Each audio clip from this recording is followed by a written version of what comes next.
dia, pessoal. Hoje a gente continua com legados e vai terminar essa matéria de legados, né? E depois a gente tem outras matérias, porque sucessão testamentária não é só isso. Então, a gente falou de todos os tipos de legados na última aula e agora a gente vai falar dos efeitos do legado e do seu pagamento, ou seja, como se dá o pagamento do legado, e também vai falar de caducidade do legado. Esses são os temas da nossa aula. Então, iniciando pelo artigo 1923 do Código Civil, desde a abertura da sucessão, o legado pertence ao legatário, quando o legado se trata de uma coisa certa e existente no acervo hereditário. É a ideia do droit de seisin, enfim, depende do jeito que você vai pronunciar o francês, né? Mas de qualquer forma, a saisine vai se aplicar também ao legatário. Ou seja, no momento em que há o falecimento, que é o momento da abertura da sucessão, o legado previsto no testamento de uma coisa certa já vai ser de propriedade do legatário. Com relação ao parágrafo 1º desse mesmo artigo 1923, não se defere de imediato a posse da coisa, nem pode o legatário entrar por conta própria. Então, olha que coisa interessante, embora o legatário seja o proprietário do legado a partir do momento da abertura da sucessão, ele não pode ingressar na posse da coisa nesse meio tempo. Ou seja, enquanto não há uma decisão judicial no inventário que atribua a posse da coisa ao legatário, enquanto ele não ingressar com uma ação reivindicatória, ou algum herdeiro já entregue a coisa para a posse do legatário, o legatário não tem direito de posse, ele só tem a propriedade. Vejam só que existe essa diferença de posse e propriedade, que quem não lembra, eu remeto às aulas em Direito Civil 4, a diferença de posse e propriedade. Professor, faz muito tempo, eu não me lembro. Eu avisei, pessoal, para entender sucessões tem que entender todo o direito civil. E o parágrafo 2º do artigo 1923? Pelo parágrafo 2º, o legado da coisa certa existente da herança transfere também ao legatário os frutos que produziu, desde a morte do testador, a menos que tenha uma condição suspensiva ou termo inicial. Então, a menos que no testamento se coloque que o legatário vai ter direito aos frutos da coisa certa que deixei em legado para ele, o morto, o testador, a partir do momento em que transitar em julgado o inventário, por exemplo, que seria uma condição suspensiva. Se não tiver essa condição suspensiva ou termo inicial, os frutos dessa coisa certa já vão ser de propriedade também do legatário. Ah, professor, mas ele não tem a posse, então como é que ele vai ter os frutos? Pois é, ele não tem a posse, ele tem a propriedade e não vai ter acesso aos frutos. Então o herdeiro ou a pessoa que estiver de posse da herança e que estiver extraindo esses frutos entre o momento da abertura da sucessão e o momento em que se defere a posse da propriedade dessa coisa certa ao legatário, essa pessoa que está na posse desse bem nesse meio tempo vai ter que indenizar os frutos recolhidos, os frutos colhidos nesse meio tempo. O artigo 1924 diz o quê? Que o direito de pedir o legado não vai ser exercido enquanto se litigue sobre a validade do testamento, o que faz todo sentido. Se existe uma discussão sobre o testamento ser válido ou não, não se pode atribuir a coisa diretamente para a posse do legatário, porque afinal de contas pode ser que o testamento seja anulado e daí com isso ele não vai poder receber a posse nem tampouco a propriedade da coisa. Obviamente que ele não pode pedir o legado, mas o legatário ele tem o direito de intervir no processo de inventário, ou seja, ele vai poder peticionar ali falando, não, peraí, o testamento é válido, tá tudo certinho. Então isso daí pode acontecer. Pelo artigo 1926, vai se tratar da questão da renda vitalícia ou pensão periódica. O legado, como a gente viu na última aula, pode tratar de renda vitalícia ou pensão periódica. Bem, também qual vai ser a data inicial de contagem de pagamento dessa pensão? A morte do testador. O momento da abertura da sucessão, então, é a grande data, a data mais importante quando a gente trata de direitos das sucessões. E também a decorrência da cesão. Por quê? Essa norma também no momento que a pessoa morre, ela vai ter que o testador morre, a pessoa beneficiária, o legatário, vai ter direito a essa pensão periódica, essa renda vitalícia. Essa norma também, obviamente, não é de ordem pública, porque o testador pode dispor em sentido diverso sem nenhum problema.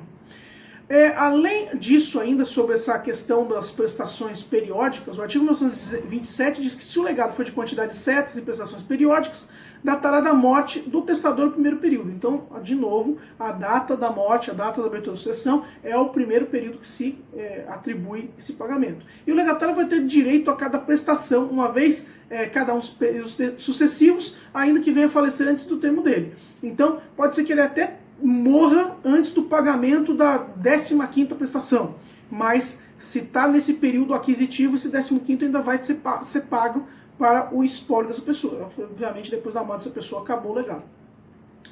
O 1928 também e o parágrafo único dele trazem uma norma de ordem privada.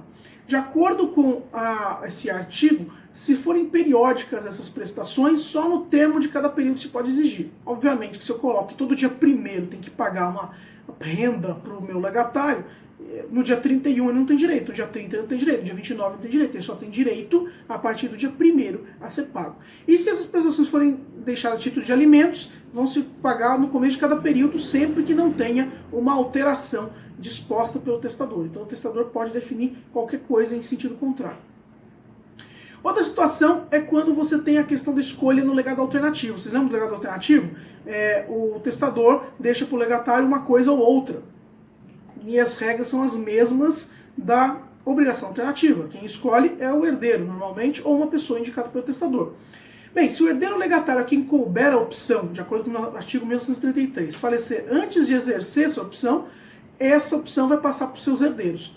Ou seja, eu deixei um legado de coisa alternativa, um passador de slides ou a minha garrafa azul para o meu legatário, para o meu herdeiro escolher e entregar para o meu legatário. Só que o meu herdeiro falece antes de exercer essa opção. Bem, agora o herdeiro desse meu herdeiro que vai escolher entre entregar o passador de slides ou a garrafa d'água para o meu legatário. Existe também o artigo 1934 que vai falar que quem cumpre os legados? Afinal de contas, quem cumpre? O juiz que cumpre? É o morto que cumpre por meio de psicografia? Não, quem cumpre o legado no silêncio do testamento são os herdeiros. E se não houver herdeiros, que pode acontecer de não ter herdeiro nenhum, daí vão ser os legatários na proporção do que herdaram. Como assim, professor? Mas o legatário não é meio que herdeiro? Então, gente, mais ou menos, vamos pensar de novo no que eu falei antes. Quando a gente fala em herdeiro, é aquela pessoa que recebe um quinhão de herança. Essa pessoa pode receber um quinhão de herança porque é um herdeiro legítimo, ou seja, vai dividir de acordo com as regras de sucessão legítima que a gente viu nas últimas aulas, ou de acordo com o testamento, ele vai ser um herdeiro testamentário. Então eu posso deixar todo o meu dinheiro, todo o meu patrimônio para 2 amigos. E não tem mais nenhum herdeiro, não tem herdeiro nenhum legítimo tal. Esses 2 amigos vão receber tudo. 50% cada um. Eles são herdeiros testamentários. Agora, digamos que eu tenho uma casa e um carro, só isso. E eu deixo um testamento que eu vou deixar a casa para um amigo e o carro para outro amigo. Então, nesse caso, eles são herdeiros testamentários? Eles são, mas eles são legatários também. Um legatário de uma casa, outro legatário de um carro. Bem, então, se quem tem que cumprir o testamento, nesse caso, na situação de cumprimento dos legados? Se houver herdeiros, são os herdeiros que vão determinar o cumprimento dos legados, são eles que vão cumprir aquilo que foi determinado pelo testador.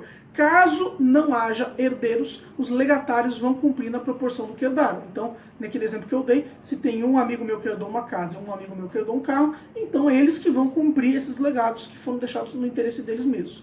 Parágrafo único diz o quê? O encargo estabelecido nesse artigo, não havendo disposição testamentária em contrário, esse encargo não é o encargo do elemento acidental do negócio jurídico, gente, que a gente viu lá em Direito Civil 1, tá? Esse encargo é essa incumbência de cumprir o legado.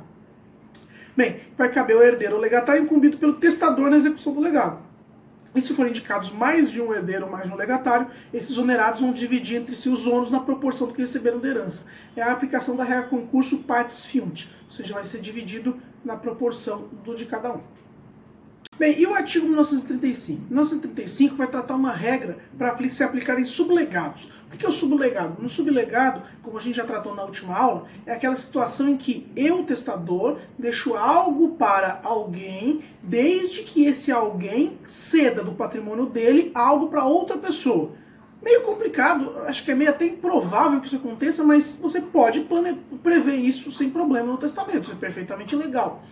A questão toda é, como é que vai funcionar na prática? Ou seja, a pessoa vai perder algo do patrimônio dela? Isso não vai ser injusto? E se for um herdeiro? Quer dizer que ele vai ser um herdeiro que vai receber menos do que os outros? Não, e é isso que garante o 1935. O 1935 diz que a menos que se disponha em sentido contrário, aquilo que saiu do patrimônio do herdeiro para ser entregue ao legatário por determinação do testamento, para que aquele herdeiro receba o seu quinhão testamentário, aquilo vai ser dividido entre os demais, ou seja, vai sair da cota de cada um pela regra de concurso partes fiunt. Então aquele carro que saiu do patrimônio de uma pessoa para ele poder receber o quinhão no testamento, se não houver disposição em sentido contrário no testamento, esse valor desse carro vai ser dividido entre todos os outros herdeiros. Essa que é a ideia, para que esse herdeiro não saia prejudicado.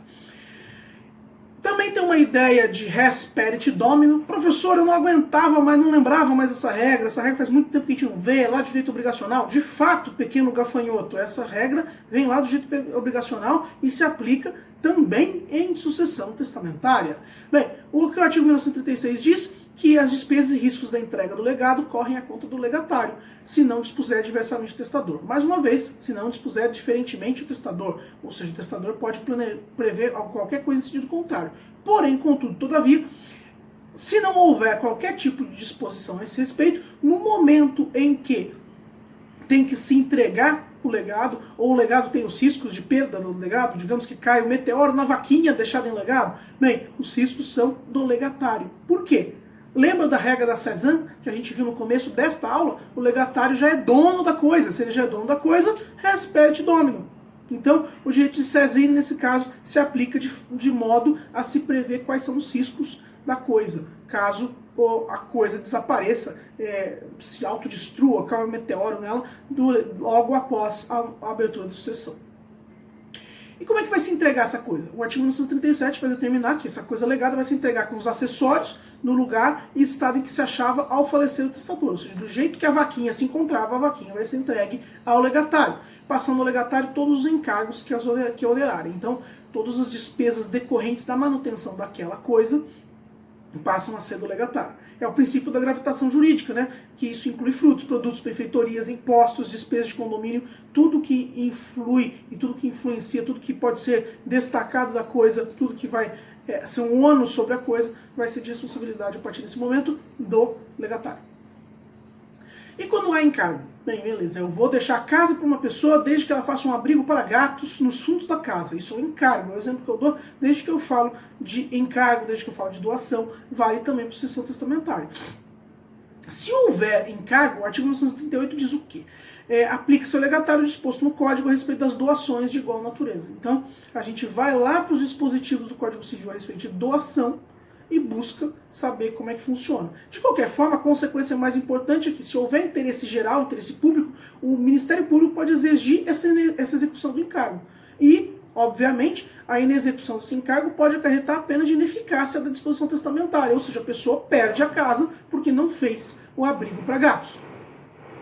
E agora a gente fala da caducidade do legado. Com relação à caducidade do legado, que é agora o último tema dessa aula, é a questão da ineficácia do legado por uma causa posterior. A gente vai ter uma aula até sobre caducidade do testamento. Aqui é a caducidade do legado, ou seja, aquela disposição individualizada pode caducar. Lembrando que ineficácia é diferente de invalidade, né, pessoal? Porque invalidade, escada pontiana, plano da validade do negócio jurídico. A gente, com o legado que é ineficaz, ou seja, caduco, ele é válido, só que ele não passa no degrau da eficácia.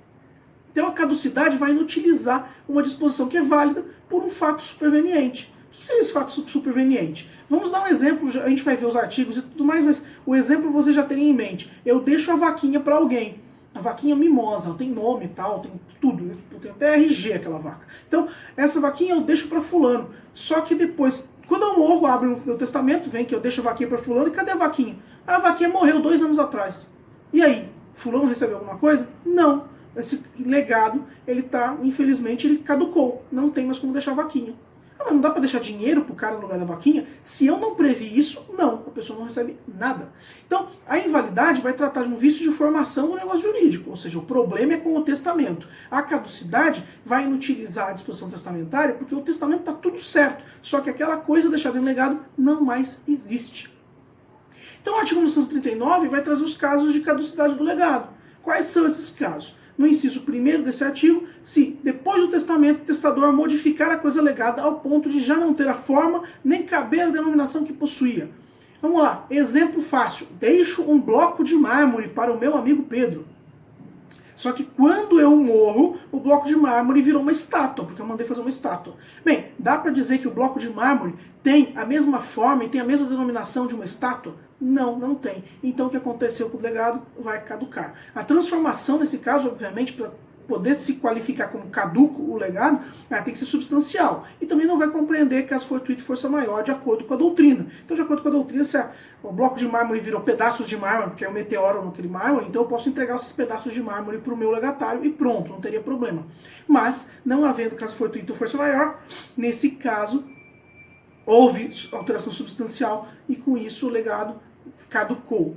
Eu trago para vocês no slide a situação do caso Wesley Moore e Ida White. Eu não vou contar para vocês esse caso, eu vou ver se eu trago um texto sobre isso e posto no Google Classroom para vocês lerem, mas isso explica muito bem a situação da caducidade do legado com a modificação da coisa legada. É um caso que todo mundo que ouve acha, nossa, que coisa injusta, mas é a vida. Infelizmente assim as coisas acontecem.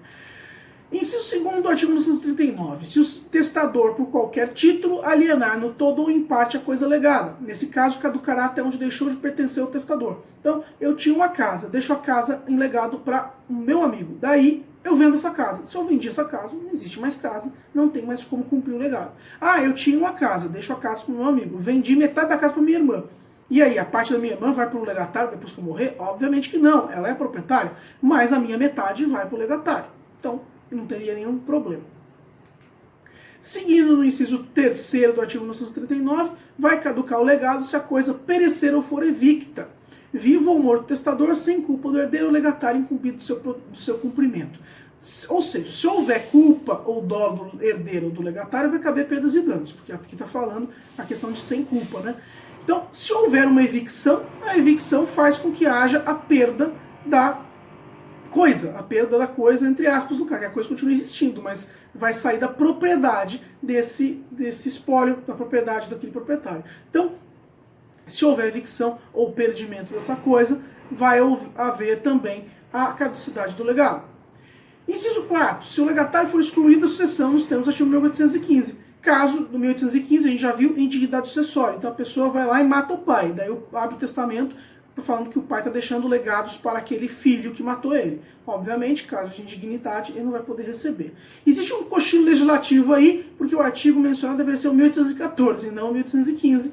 Normal, a gente já conhece o Código Civil, várias pataquadas aí do legislador.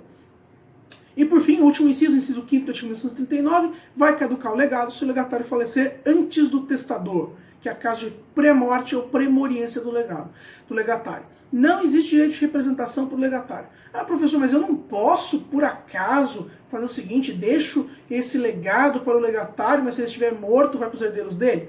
Você pode, daí você pode. Mas se você não colocar se ele morrer, vai para os herdeiros dele, então não vai para os herdeiros dele, não vai para ninguém. Aquele legado volta para o Monte Mor e vai ser dividido entre os sucessores legítimos. Ok? Então o legatário falecendo antes do testador é mais um caso de caducidade do legado. E agora, finalizando, a gente faz um artigo 1940 que diz o seguinte: se o legado for de duas ou mais coisas alternativamente e algumas delas perecerem, subsistirá quanto às restantes, perecendo parte de uma, valerá quanto remanescente o legado. Ou seja, no caso de legado alternativo, é a mesma regra das obrigações alternativas. Perecendo uma, a obrigação se concentra na remanescente. É o mesmo caso que a gente viu lá em Direito Civil 2, espero que vocês lembrem. De todo modo, essas são as regras sobre caducidade do legado. Na próxima aula a gente vai falar sobre direito de acrescer. Tirem dúvidas, estamos aqui e até a próxima, pessoal.